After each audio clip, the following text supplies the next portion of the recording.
Добар ден, градот Скопје денеска започнува со реконструкција на сериозно девастираната улица Македонско-Косовска бригада и тоа во должина од 1700 метри.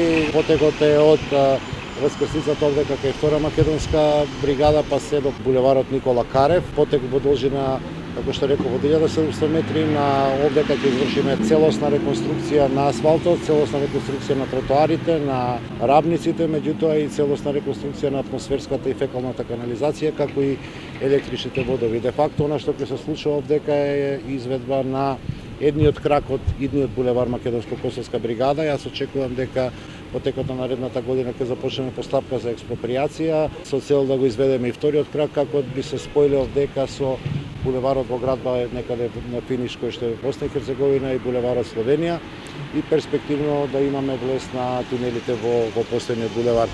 Ова е 8-ма улица на која што вршиме реконструкција. Ги замолувам граѓаните за трпение, ги замолувам граѓаните да ги почитуваат сообраќајните проекти кои што се изготвени од страна на градот и Министерството за внатрешни работи.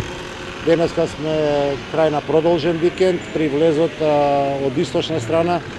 Ги замолувам граѓаните наместо да го користат влезот кој што е во моментот под реконструкција, да ги користат алтернативните влезови по обиколница преку новоотворениот булевар Христијан Тодоровски Карпуш и преку Визбегово, како би се избегнало од правците на Куманово и Велес кога влегуваат луѓето, гужвите кои што се создаваат и би се избегнал сообраќајниот метеж. Од друга страна, големо е па задоволството на граѓаните дека конечно нашиот град целиот е едно големо градилиште каде што се врши целосна реконструкција на добар дел од инфраструктурата, каде што се пробиваат нови коридори и ова е само гаранција дека квалитетот на живењето, имајќи предвид дека јас очекувам пред зимата сето ова што сега го работиме да биде завршено, квалитетот на инфраструктурата е нешто што го подобрува урбаното живење на Скопјани. Благодарам.